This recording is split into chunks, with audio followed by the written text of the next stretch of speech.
What is up, guys? Today on the Football Guys Dynasty Football Show, we're diving into dynasty trades. So this here on the YouTube channel, we're going to dive into all kinds of different trades, player takes, and all of the above. So let's get into it. Davante Adams. What do we make of his year so far? I think it's been up and down with the quarterback play, especially with just the inconsistency there. Jimmy G with his back in and out. I don't know when he's going to come back. He did see 12 targets this last game against Chicago in a loss, and a bad loss to Chicago without Justin Fields, but it's been up and down. Before that, against New England and Green Bay, he only had 9 targets. What are we talking about? I know, Jeff, you traded for him. Are you disappointed in the trade that you made for him, that you have Adams, or are you expecting him to kind of take shape in this last few games here as we get into down the middle of the stretch and then down to the fantasy playoffs? I traded him away, actually. Yeah, I know. Oh, you traded him away? Yeah, I traded him away. Yeah, no, I traded. The trade that I did was Adams, Javonte Williams, and then it was Dak and Jordan Love, and I got back Joe Burrow, I got back Dalton Kincaid, I got a 3rd-round pick, and some other random nonsense. So my bad. I forgot how good you are. My bad. But yeah, what is your take about Davante Adams? What are we talking about here? Well, this trade that we've got coming up here so we had a user on Twitter that I put a poll out every week, and if you want to participate, please participate, and we will use your trades on this show. But we had somebody that traded Davante Adams, and they got back Jacoby Myers and a 1st and a 2nd. And I thought this trade was really, really interesting because we've seen Jacoby Myers really step up as almost a 1A, 1B situation with Davante Adams. You're investing in the same offense either direction that you go, and you're getting a younger player in Jacoby Myers. And Jacoby Myers has shown himself to be a producer. He probably doesn't have the ceiling games that Davante Adams does, like we saw a couple weeks ago, I think week 2 or week 3, that we finally got that out of Adams. But to add a 1st and a 2nd onto this to get a younger player investing in the same offense, these are the types of moves that I really enjoy quite a bit.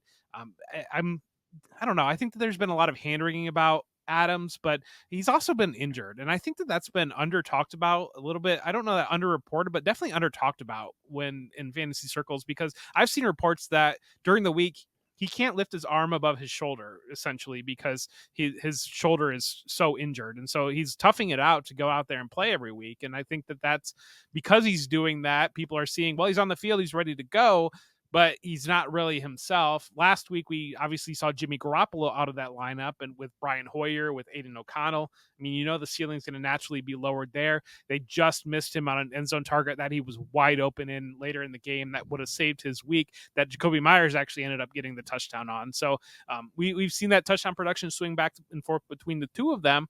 I mean, he's still a target to go out and add, because there's a chance he gets traded in the next 10 days. There's a chance that other things might happen with him.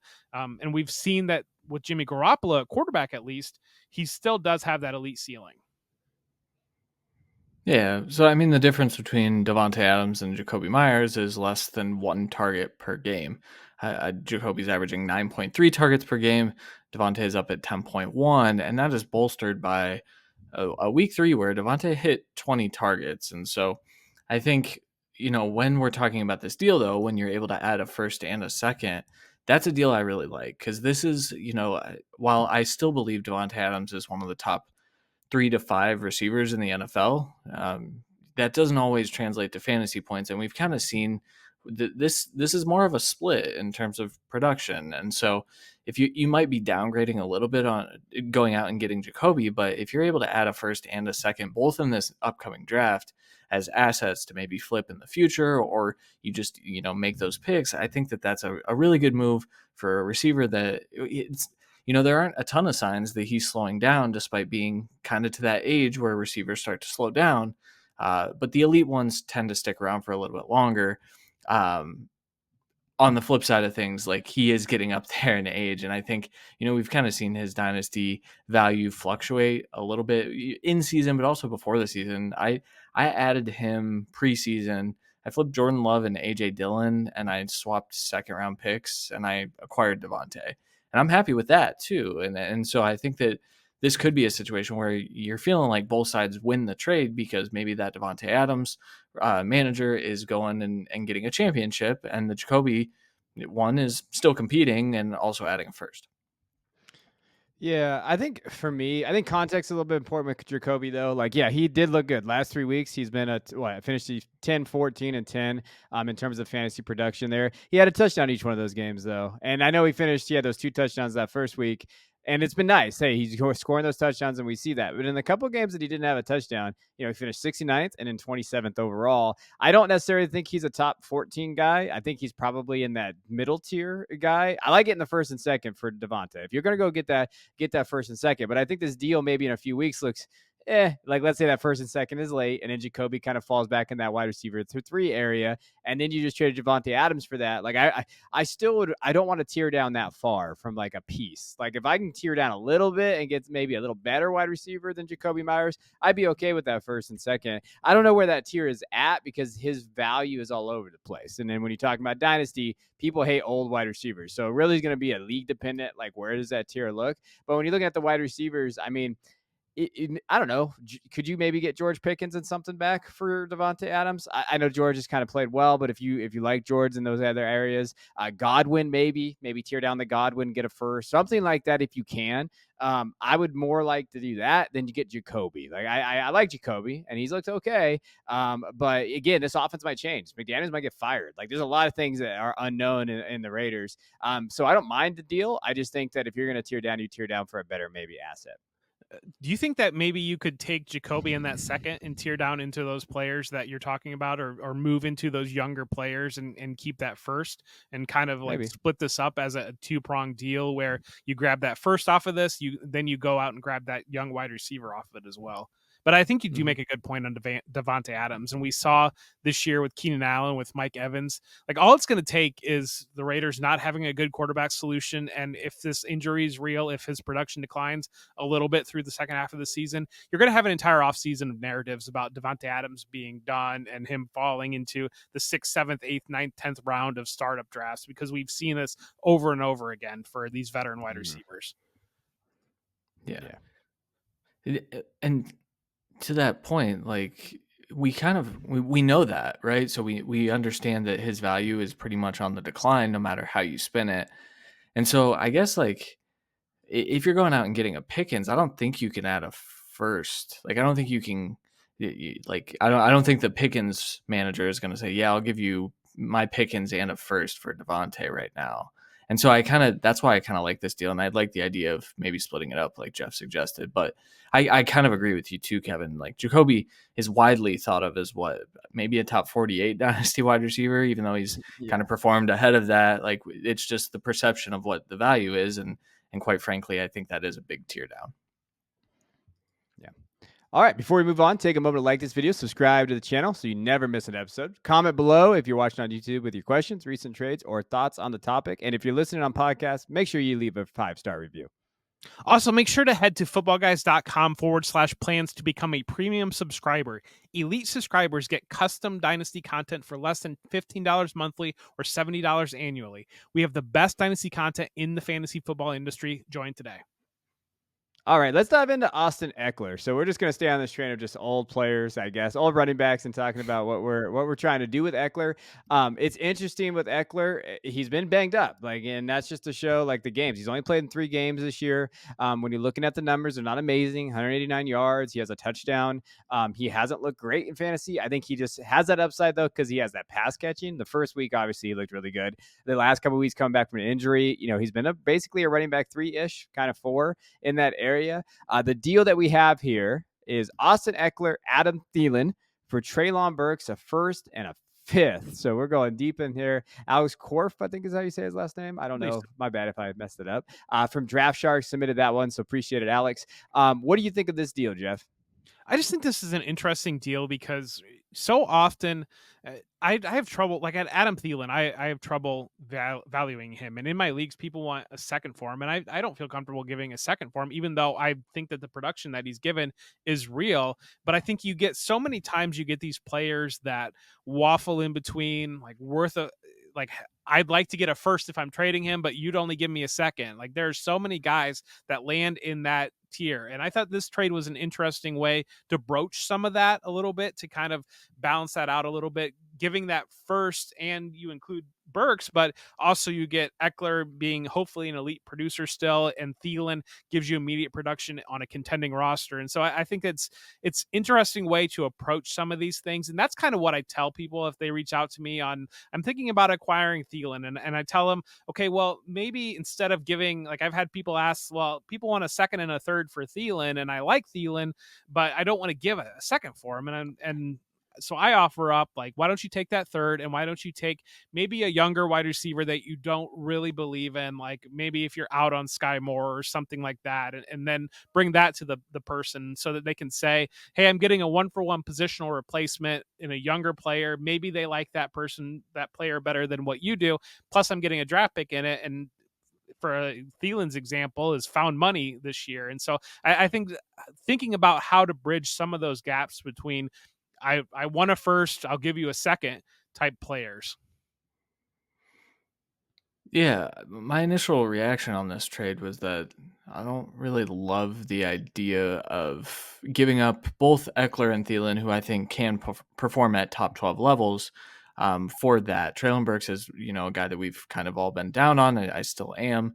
I think the Titans are about to fire sell here soon, so maybe that changes for Traylon, but when you start to like dissect it in that way, like I would probably take a first for those two players. Thielen, like you kind of just mentioned, I think while Thielen's production is real for this year, we just talked about what veteran receivers are and what their value is. He really doesn't have that kind of value. I've seen him go for a third or a couple of thirds in some of my drafts, which I actually like. If I'm a contender, I'd throw a couple of thirds at Thielen, but the Eckler one's weird. And so I don't, you say you don't know how to value Thielen. I don't really know how to value Eckler at this point because we're seeing this new iteration of this offense. Eckler's getting about half the targets that he did 1 year ago. And we kind of knew that this was coming. We knew that there was a little bit of a split coming. Joshua Kelly had that huge run this week. And so I think he's still going to be involved in some form.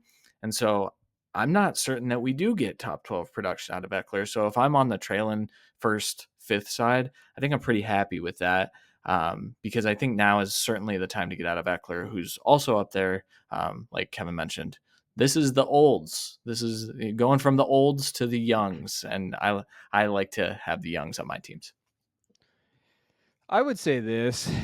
So I was thinking about this with Eckler, and I was kind of diving into the trades. Like, I think this is first. Why are we buying Traylon Burks? Can we just stop Traylon Burks thing? Like, I wouldn't feel comfortable getting Traylon Burks on a roster, getting rid of both these guys. Like, I have a hard time. I could see Adam Thielen this year. Like, what he does is probably career numbers for Traylon Burks. Like, reality, because Traylon just hasn't done it. So this is a lot of risk for the Traylon side. I understand the first, whatever. The fifth is whatever. But like the first, I guess if you really believe in Burks, but he has not given us any reason to really believe in him. So investing this could put you behind years. Like if you miss on Burks, like that's a huge miss if that's not a top 5 first, because then you're really struggling to kind of gain that value back. The way I look at Eckler, like I don't know if I have Christian's concerns too much. I think he's Kamara, right? Kinda like I think he could do that for 2 years. Like, but you say Not no, but often. this offense may not be the same because they might have a new coaching staff next year too. Well, So that's what true. happens if that happens? So Yeah. if that happens and we're like next year, oh, now he's gonna get the targets and he sees that he could be moved. Like there's a lot of things that could happen with Eckler where I think that his pass catching does allow him to have a little long-standing dynasty value compared to some of these other guys. And that's where that's how I look at Eckler. And it doesn't mean your league mates look at Eckler that way. It doesn't mean that like you're the guys you're trying to trade with, because when I was kind of doing this and I was looking at Eckler because I'm writing about him in my piece this week for Football Guys, there were some deals out there. Like he got traded for Devonta Smith in a third. If I can get Devonta, I'd much rather want Devonta than Traylon Burks in a first. I'd take this Devonta Smith and take that unless I was in a real big rebuild. But I still don't want Burks. Like I don't have any Burks. Yeah. I've never had any Burks in any dynasty roster. I've never had him. I've never had him rostered. I play in a lot of dynasty leagues. And I just feel like that's not the guy I would try to target in this type of a deal. Yeah, that's fair. I think it's interesting to talk about valuations on first round picks, because I do think that that's something that's changed within the dynasty community over the last couple of years. I don't know if it's been that dynasty has grown, and so people kind of have made those errors early on trading those first round picks, and now they feel gun shy on it, or if it's situations where we've seen the last couple rookie classes come in and be immediate producers. You see a guy like Justin Jefferson, Jamar Chase are immediate elite assets that can help you win right away. And I think that maybe a shift of a mindset of it used to be you're investing a first and you're not going to see returns for 2 or 3 years, and you're hoping that that still works out. Whereas now, I mean, people 5-alarm panic if a wide receiver through the first 5 games of his career isn't drawing 15 targets a game. Quentin Johnston. That's all I have to add. No, you're right. I mean, I think when I was new to Dynasty, I think I was throwing first round like crazy because I was trying to win. And, I would say, if I win this 1 year, I could pay for the next few years, ride the high, brag a lot to my friends. I've become a little bit more reserved in doing that. Yeah, I did I make a trade recently where I went out and I got Jonathan Taylor, and I had to send a first with my Josh Jacobs, and at face value, like I didn't really love doing it, and it wasn't something that I was super comfortable with. But those are normally the trades that like you end up feeling good about later. Whereas like if I think I came away swimmingly, and like in this Traylon 24 first deal, if I felt like, oh man, I really stole those players, those ones don't typically work out. So yeah, good point for sure. I think the timing of selling picks has gotten better. I don't know if people like know about the pick thing. I think that people just throw it away, but I do think that like people do wait now. It's not like week 1, oh, my team is stacked, it just went off, I can go sell this. Like now you're looking at, all right, it's December. Okay, I think my team can roll. Like, or what I have seen, I don't know how your leagues have done, but like when they clinch a playoff spot is when you really start seeing some of those firsts get thrown around because they know they're in and they feel like, hey, we have it. So there's peak value times, and then people wait till the combine hype or that peak pick value, and people start getting hyped up there. So there are like the time frames I think have changed a little bit, but you'll notice that. So those of you that are like kind of rebuilding, look and see who's probably looking at and like they're going to clinch a playoff spot, or they're close now. We're starting to get into that time where like these really good teams, and then you start identifying, okay, who would give up their first here for this kind of aging asset right away to be that first guy to go try to like solidify himself in the playoff push and all that. So I do think it's a little bit of both. I do think people are getting smarter. I do relatively think that. I'm not always a pessimist, but I also think people understand like the time frames a little bit better now when they should be buying. Just like we talk about it. If you want to go buy picks, go buy 25 picks. Go get those picks right now because they're the cheapest they'll ever be. Like there's little things, nuances to the picks now that you have to kind of be up to date on.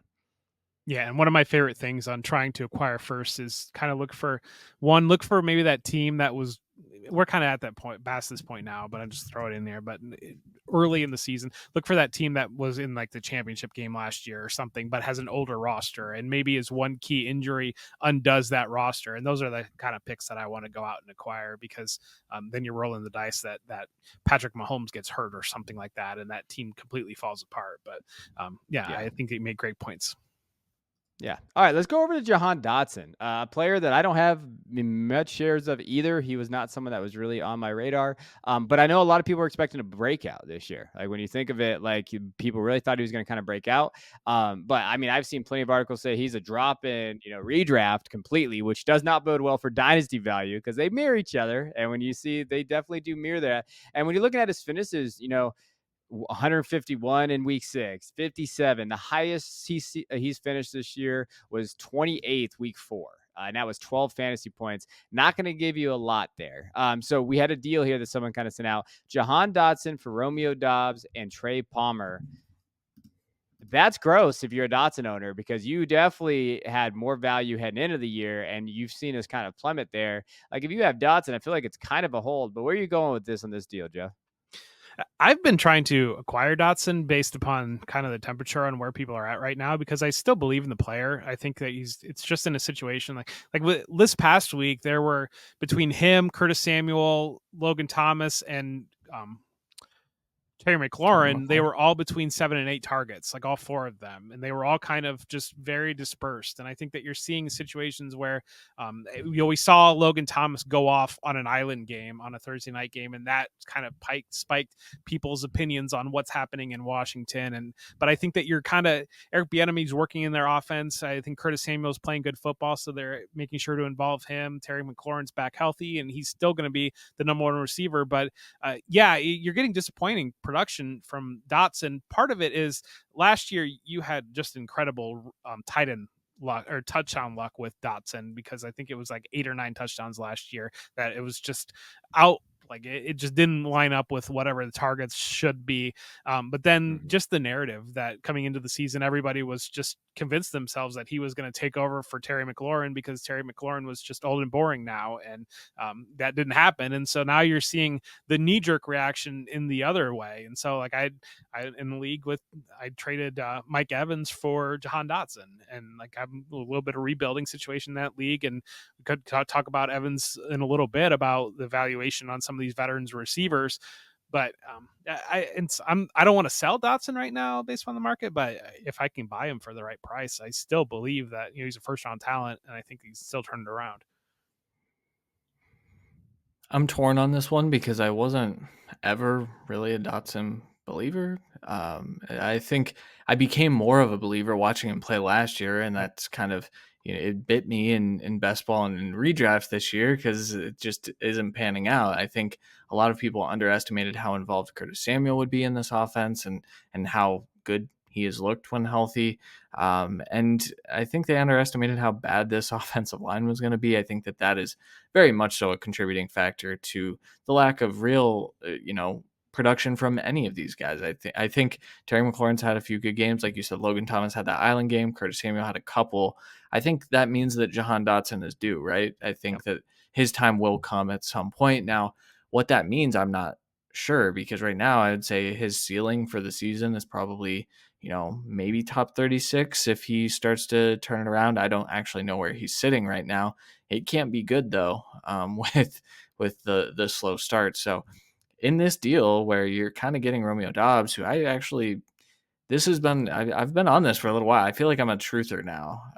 But this is a player that is in a similar situation where if the quarterback situation changes for Green Bay next year, Doubs is the possession type of wide receiver that could actually have a higher ceiling than Dotson. And I know the draft capital says, well, we're going to stick with Dotson, but Doubs is stuck. Like, I don't think we have to worry about draft capital or anything like that. And Trey Palmer's one of your guys, Jeff, that I think is a good acquisition, especially right now with, we'll talk about Evans and Godwin throughout this episode, but I think I'd lean the Doubs and Palmer side here, sadly. Yeah.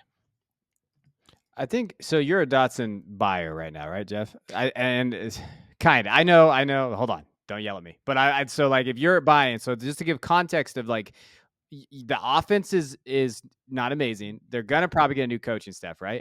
They have to. Like at some point, do we think Eric Bieniemy is gonna head coach? Do they think they maybe make that transition from offense coordinator to head coach there? Magic Johnson, kind of maybe he wants to kind of go that route. I don't know, guys. I know he's in the ownership group, and I don't know how much pull he has there.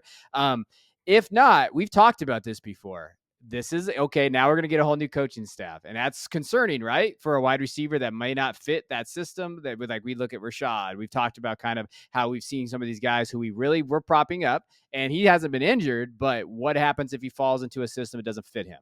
And then now we're concerned. Like, are you concerned about that? And are you concerned maybe never getting that back? Because I think that is a risk buying into this situation. Now, on the other side, he could just maybe they get it off as that loves him. They ship Scary Terry off, and then it's like, oh, Dotson to the moon. So I get buying him where he's at, but I think it's very volatile asset, right? This guy.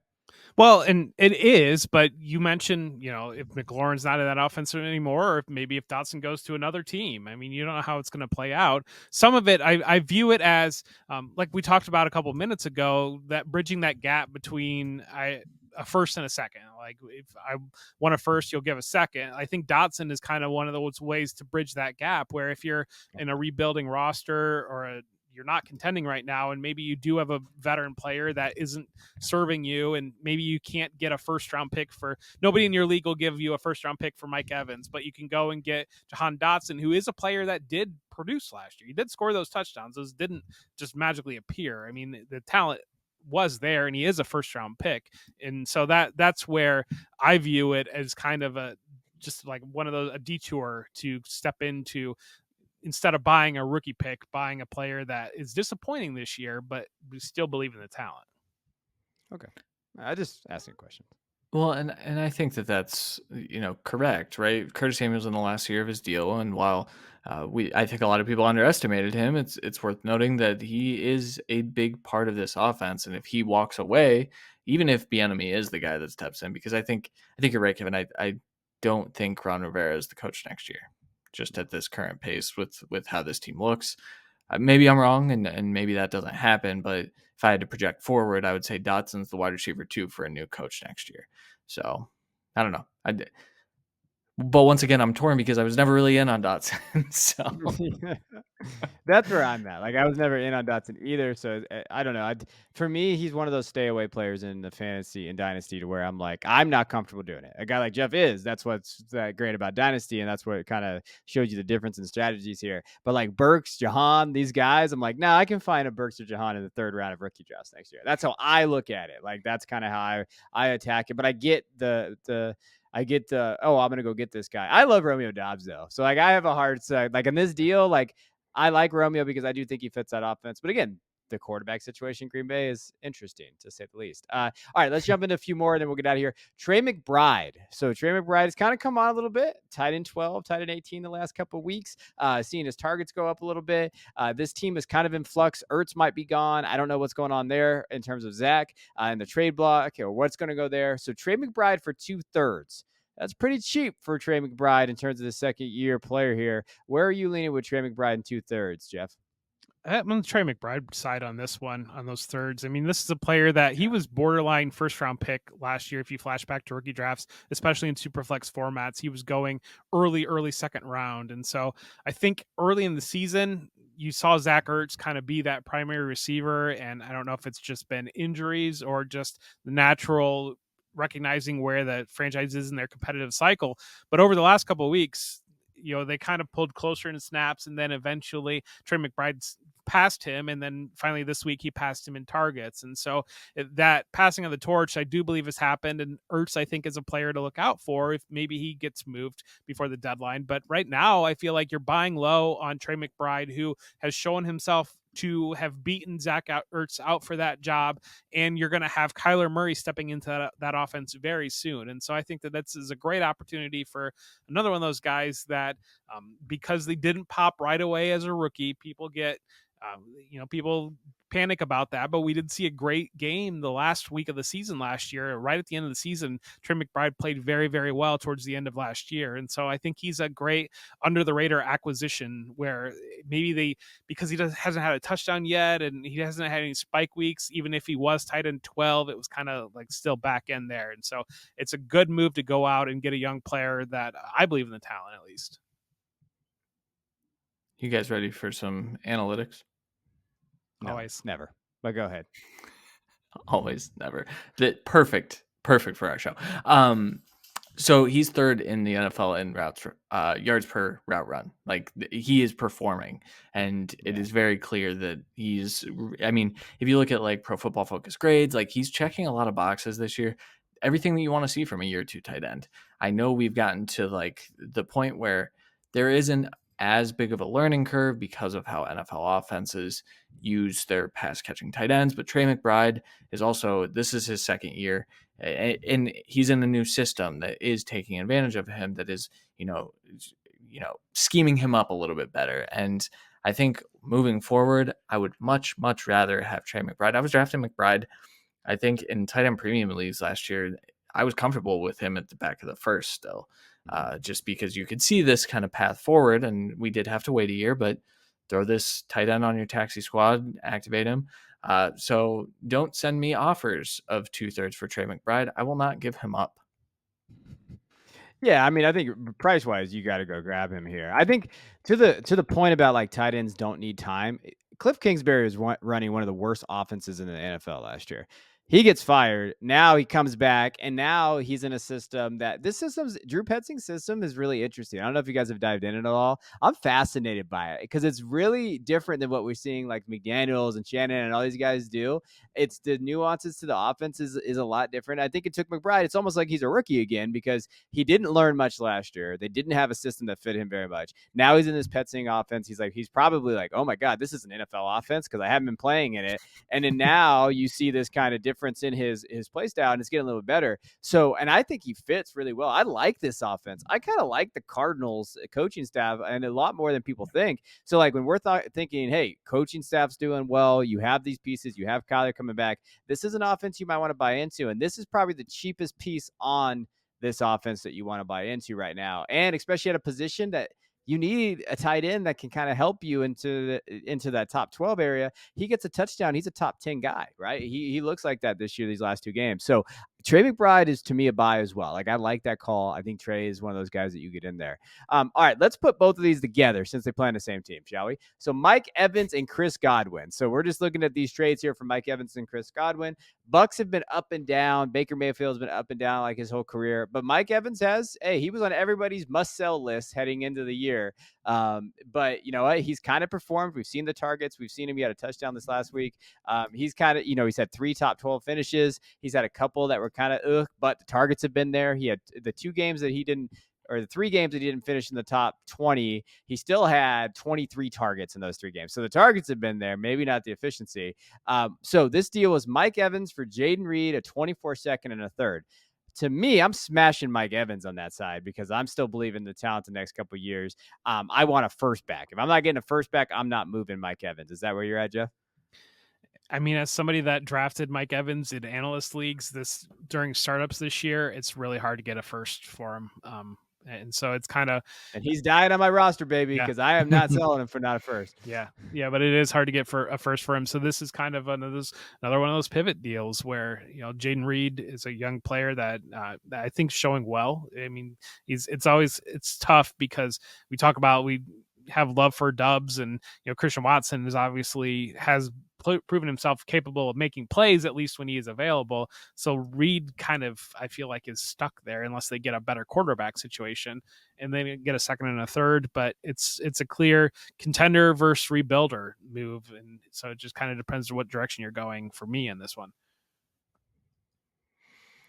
Yeah, I'd really prefer if that were 2 seconds in Jaden Reed in that respect. But I think Evans, if you're a contender, Evans is a guy to go get. I think I mentioned that maybe a few weeks ago now, where as you're approaching the home stretch here. I mean, we're in the middle of the season, the fantasy season. As we get closer to the playoffs, I think you can wait and just make sure that you don't, experience injury, things like that. I don't think the value is going to change all that much, no matter what Mike Evans does, based on what Jeff's saying. It's tough to get a first for him. I don't think if he goes off, that's going to change. But yeah, if I'm a contender, I'll take Evans. If I'm rebuilding, I'd consider this deal. I'd probably decline, and I'd probably have him die on my roster too. My target would be right now if I had Evans, but I was kind of middle rebuilding. It would be T. Higgins.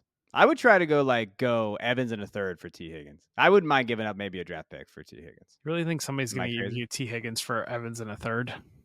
If he's contending, and what has T done this year? Well, I'm just that dynasty value. I think dynasty still kind of valued. Okay, I go T. Higgins. I would go Mike Evans in a second for T. Higgins. I would. I think people might do that. I need to go make offers for T. Higgins then.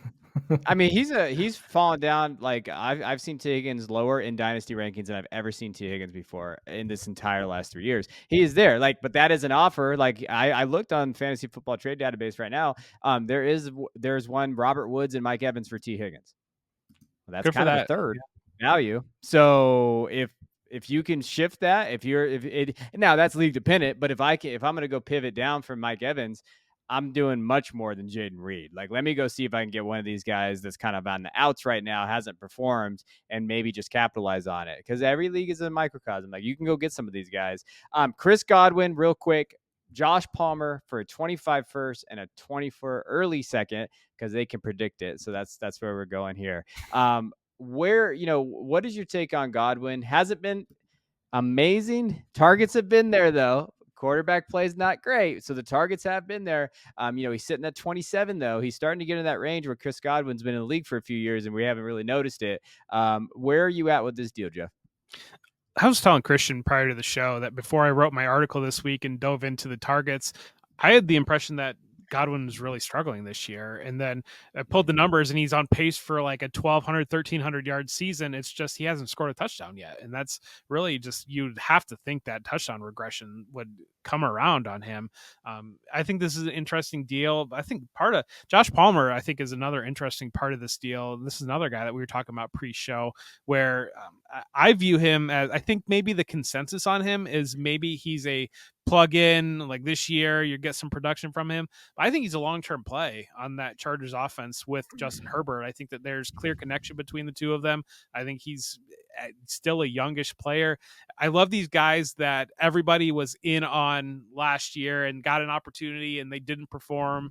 And then everybody's just out on them now. And then they come around and they are performing and everybody's like, well, no, he burnt me last year. I'm just out. And so Palmer's an interesting play on to me here. Man, I'm loath to give up a first though, especially a 25 first where I don't know that's going to end up. Like it's Godwin is a player that I've traded him in multiple leagues to get first round picks. I got Jordan Addison straight up for him in a couple leagues at rookie drafts, and I'm pretty thrilled about that right now. But that's kind of where I stand on those guys. It's close. I think Godwin's worth near a first, and I think pushing it to 25, I think I'd be comfortable as a contender trying to do this deal and saying, okay, I'll send you a first and a second for Godwin and Palmer, because I do think, especially when you're looking at like this year production from Palmer, I think it's there. I think you're right, Jeff, that he is a long-term play. I think a lot of that depends on how long Keenan Allen sticks around, Mike Williams, what his return to health looks like, Quentin Johnston's emergence as, a more a top 2 target on the team, maybe might be good, maybe top 3. I'd be good with like top 4 target on the team for Quentin Johnston at this point. But I think when you just break down the pieces here, like Godwin's close to that first, Palmer is probably worth that early second. And so I think this is a pretty fair deal for both sides. I might take the Godwin Palmer side though, straight up. I think that's fascinating about Palmer, that you would say that he's long term, because people haven't looked at that. Maybe that's a way that some of our listeners can kind of manipulate their leagues a little bit. Jeff would know best. Oh gosh, did you hear that come out of my mouth? I did. Because he did his preseason stuff and he dived into that team, and he'll know how they feel about him. Again, though, coaching staff change may come. There's things with the Chargers that there are some like context for them. What is that going to look like? But if that coaching staff does stay or whatever, Palmer could be a fun play. I think Palmer's done enough though for teams around the league to kind of like what he's kind of been there. So like he could be that fun just filler. But yeah, I think that's pretty valuable there. So those are the trades. Those are guys that we kind of get into. Again, follow Jeff. Let us know some of the trades that you guys have, and we'll definitely get them on the show. Leave them in the comments of the podcast. If you do a review, just leave them there and we'll dive in and we'll even update it there. So you can do it anywhere, and we'll kind of talk about the trades and what the values across Dynasty leagues look like. Yes, and the full version of every show can be found on Apple Podcasts, Spotify, or anywhere you get your podcasts. If you're enjoying the show, head to your favorite podcast app and subscribe to the Football Guys Dynasty Football Show.